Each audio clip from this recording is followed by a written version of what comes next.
स्वागत है आपका एसटीएल के नए एपिसोड में। तो जैसा कि पिछले एपिसोड में हमने देखा कि वेक्टर कंटेनर को हम कैसे यूज करते हैं, आज के एपिसोड में हम बात करेंगे लिस्ट पे कि लिस्ट को हम यूज कैसे करते हैं, लिस्ट कंटेनर होता क्या है, लिस्ट को जब हम यूज करेंगे तो ये बैकएंड पे कौन सा डेटा स्ट्रक्चर यूज करता है, एडवांटेज एंड डिसएडवांटेज क्या है इसके, और फिर मैं एक कोड के थ्रू आपको सारा फंक्शन समझा दूंगा लिस्ट का। तो चलिए स्टार्ट करते हैं। तो जैसा कि डेफिनेशन में ऑलरेडी दे दिया गया है कि लिस्ट कंटेनर होता क्या है कि ये एक सीक्वेंस कंटेनर है, और इस सीक्वेंस कंटेनर को जब हम यूज करेंगे तो कांस्टेंट टाइम में हम इंसर्ट एंड इरेज ऑपरेशन को परफॉर्म कर पाएंगे। इट मीन्स कि डेटा को अगर आपको इंसर्ट करना है या डेटा को इरेज करना है लिस्ट से, तो आपको कांस्टेंट टाइम लगने वाले हैं उसमें। तो अगर आप इसको वेक्टर से कंपेयर करते हो तो लिस्ट क्या है, स्लो ट्रैवर्सल है, लेकिन जब एक बार पोजीशन आपको मिल जाती है तो जो इंसर्शन और डिलीशन होता है वो बहुत ही फास्ट होता है। अब स्लो ट्रैवर्सल क्यों है, क्योंकि ये क्या है कि मेमोरी के एड्रेस के ऊपर ट्रैवर्स करता है और एक नोड दूसरे नोड का एड्रेस रखता है और उस एड्रेस के बेस पे हम अगले नोड पे मूव करते हैं। यानी आप इसमें से डायरेक्ट एक्सेस नहीं कर सकते हो किसी पार्टिकुलर पोजीशन पे डेटा। एसटीएल का लिस्ट जो है वो बैकएंड पे डबली लिंक लिस्ट को यूज करता है, और अगर आपको सिंगली लिंक लिस्ट परफॉर्म करना है लिस्ट को यूज करके तो आपको फॉरवर्ड लिस्ट यूज करना पड़ेगा। उसके लिए फॉरवर्ड लिस्ट में क्या होता है कि वो सिंगल डायरेक्शन में वर्क करता है, that is called forward list. तो मैं फॉरवर्ड लिस्ट को एक प्रॉपर एपिसोड में लेके आऊँगा। अब हम बात करते हैं एडवांटेज। तो लिस्ट को यूज करने के एडवांटेज क्या क्या हैं। तो list compare to other sequence container like array, vector या डीक्यू जो भी आप यूज करते हो, उसके कंपैरिजन में लिस्ट में जो डेटा का इंसर्शन होता है या फिर डिलीशन होता है या फिर मूवमेंट करो आप एक पोजीशन से दूसरे पोजीशन पे, ये काफ़ी फास्ट होता है। वो जो सॉर्टिंग एल्गोरिदम्स हैं वो सब लिस्ट यूज करते हैं क्योंकि इसमें इंसर्शन और डिलीशन बहुत फास्ट होता है। अगर आप डिसएडवांटेज की बात करते हो लिस्ट का या फॉरवर्डेड लिस्ट का, तो जो मेन डिसएडवांटेज है वो ये है कि आप लिस्ट में डायरेक्ट किसी एलिमेंट को एक्सेस नहीं कर सकते हो। कि अगर आपको फोर्थ एलिमेंट एक्सेस करना है, जैसे आप वेक्टर में करते हो, उसमें क्या करते हो कि आप उसका पोजीशन बता देते हो, इंडेक्सिंग बता देते हो, और आप डायरेक्ट उस एलिमेंट को एक्सेस कर सकते हो वेक्टर से। बट लिस्ट में ऐसा हम नहीं करते हैं। लिस्ट में अगर आपको एक्सेस करना है तो आपको ट्रैवर्स करके उस पोजीशन तक जाना होगा, फिर आपको वो डेटा मिलेगा और आप उसको पिक कर सकते हो। That is the one advantage. और अगर दूसरा डिसएडवांटेज की बात करें तो इसमें क्या है कि ये एक्स्ट्रा मेमोरी स्पेस लेता है एड्रेस के स्टोर करने के लिए। तो ये भी एक डिसएडवांटेज है क्योंकि मेमोरी कंजम्पशंस ज़्यादा हैं कंपेयर टू वेक्टर और एनी अदर सीक्वेंस कंटेनर। तो ये तो हो गए लिस्ट के एडवांटेज एंड डिसएडवांटेज। अब हम एक बार बात करते हैं लिस्ट के जो भी फंक्शंस हैं। तो जैसा कि मैक्सिमम फंक्शंस हमने ऑलरेडी कैप्चर कर लिया है वेक्टर में, वही सारे फंक्शंस मैक्सिमम इसमें यूज होते हैं। तो मैं एक बार गो थ्रू कर दूंगा और आप इन सारे फंक्शंस को यूज कर लेना। जब भी आप कोड करने जाओगे तो आप एक एक फंक्शन को यूज कर सकते हो। मैं थोड़ा सा एग्जांपल लेके चलूँगा इन फंक्शंस का, बट ये सारे फंक्शंस को आप एक बार यूज कर सकते हो। ये सारा हमने ऑलरेडी बता चुका है जब हम वेक्टर का एपिसोड बना रहे थे। तो हमने सेम तरीक़ा से इसको डिफ़ाइन किया है। अलग अलग पार्ट में हमने अलग अलग फंक्शंस को डाल दिया, जैसे कैपेसिटी में कौन कौन सा फंक्शन यूज होगा, आइटरेटर में कौन कौन सा फंक्शन यूज होगा, मॉडिफायर्स में कौन कौन सा यूज होगा। तो मैं वैसे भी आपको ये सारा लिंक शेयर कर दूंगा, तो आप उस वेबसाइट का लिंक पे जा कर के आप ये सारा फंक्शंस चेक कर सकते हो। तो आपको अभी नोट करने की ज़रूरत नहीं है। बस आइटरेटर के अंदर हम क्या कर रहे हैं यहाँ पे कि begin, end, rbegin, rend, ये सारा हमने ऑलरेडी बता चुका है। बिगिन क्या करता है कि आपको पहला पॉइंटर जो है उस लिस्ट का, पहले एलिमेंट का जो पॉइंटर है उसको आपको रिटर्न करेगा।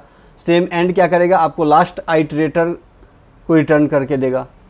आर बिगिन वही रिवर्स में करता है, R end, C begin, C end, और C R begin end C R and.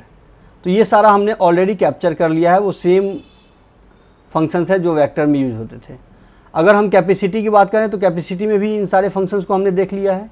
कि एम्प्टी क्या करता है कि आपको ये रिटर्न करके देगा कि लिस्ट जो आप यूज़ कर रहे हैं वो एम्प्टी है या नहीं। साइज़ रिटर्न करके देगा लिस्ट का, या मैक्स साइज़ कि आप उस लिस्ट में मैक्सिमम कितना वैल्यू स्टोर करके रख सकते हो।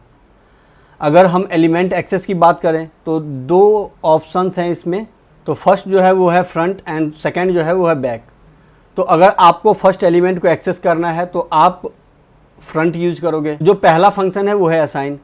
असाइन क्या करेगा कि आपको एक नया कंटेंट कंटेनर में असाइन कर देगा।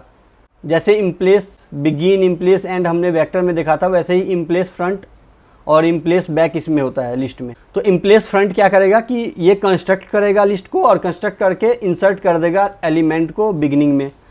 पुश फ्रंट क्या करेगा, ये एलिमेंट को बिगिनिंग में इंसर्ट कर देगा। वैसे ही पॉप फ्रंट क्या करेगा कि पहले एलिमेंट को डिलीट करेगा। पुश बैक क्या करता है कि बैक से आपको एलिमेंट को इंसर्ट करता है। पॉप बैक क्या करता है कि बैक से एलिमेंट को डिलीट करता है।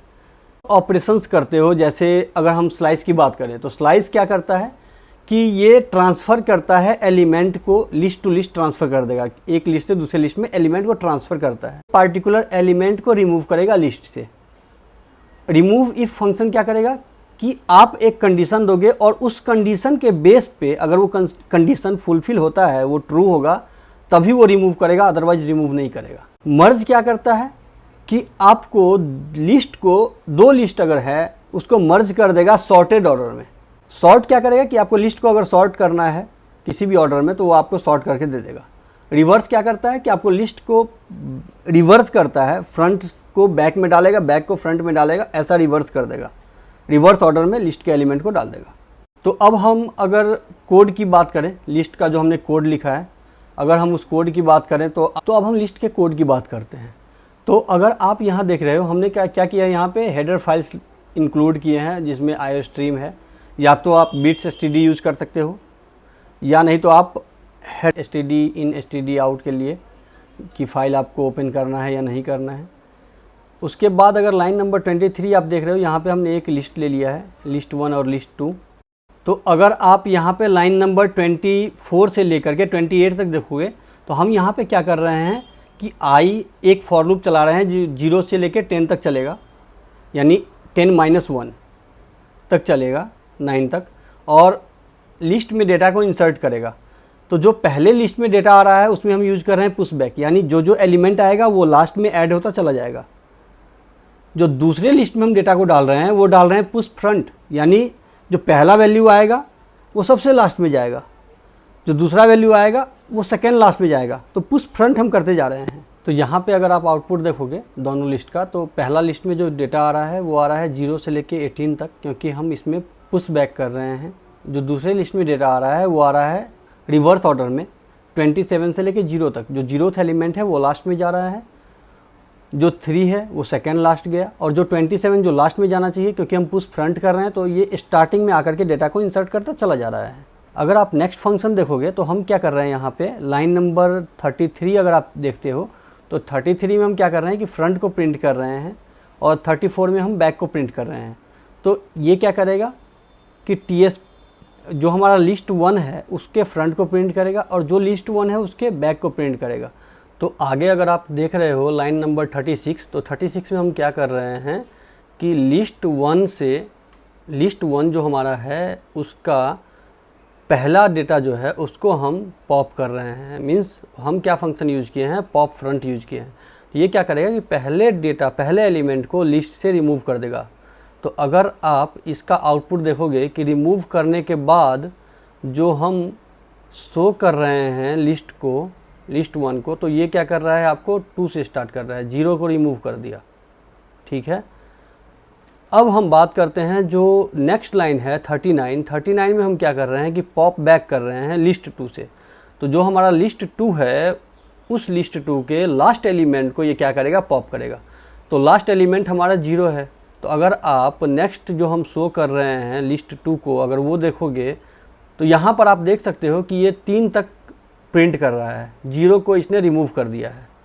ठीक, अब हम बात करते हैं लाइन नंबर जो हमारा 42 है। 42 में हम क्या कर रहे हैं कि लिस्ट 1 को रिवर्स कर रहे हैं और रिवर्स करने के बाद हम जब उसको प्रिंट कर रहे हैं, शो लिस्ट कर रहे हैं लिस्ट 1 को, तो ये क्या करेगा, जो पहले हमारा लिस्ट 1 था 2 से स्टार्ट होता था, वो अब 18 से स्टार्ट हो रहा है और 2 पे एंड हो रहा है। ठीक, अगला लाइन जो हम कर रहे हैं वो क्या कर रहे हैं कि लिस्ट 2 को सॉर्ट कर रहे हैं। तो लिस्ट 2 जो था हमारा वो 27 से स्टार्ट हुआ था, मींस डिसेंडिंग ऑर्डर में था। तो ये सॉर्ट फंक्शन क्या करता है कि आपके लिस्ट को असेंडिंग ऑर्डर में सॉर्ट कर देगा। तो अगर आप उसका आउटपुट देखोगे तो यहाँ पर आप देख सकते हो कि 3 से स्टार्ट है और 27 पे एंड हो गया। तो ये था लिस्ट का कंप्लीट एग्जाम्पल। मैंने जितने भी फंक्शन आपको बताए हैं उस सारे फंक्शन को आप इस कोड को यूज़ करके उस सारे फंक्शन को टेस्ट कर सकते हो, चेक कर सकते हो कि वो फंक्शन आउटपुट कैसे दे रहा है, वो एक्सपेक्टेड बिहेव कर रहा है कि नहीं कर रहा है। तो लिस्ट आपको ज़रूरत पड़ेगी जब आप कॉम्पिटिटिव प्रोग्रामिंग का कोड करने जाओगे, तब आपको लिस्ट, वेक्टर, ये सब ज़रूरत पड़ेगी। अब नेक्स्ट एपिसोड में हम नेक्स्ट कंटेनर को लेकर के आएंगे और उस पर डिटेल डिस्कस करेंगे। अगर आपने चैनल को सब्सक्राइब नहीं किया है तो प्लीज़ प्लीज़ प्लीज़ सब्सक्राइब कर लीजिए। अगर वीडियो पसंद आता है तो प्लीज़ लाइक कर दीजिए और शेयर कर दीजिए अपने फ्रेंड सर्किल में, ताकि बाकी लोग भी HTML को समझ पाएँ। धन्यवाद।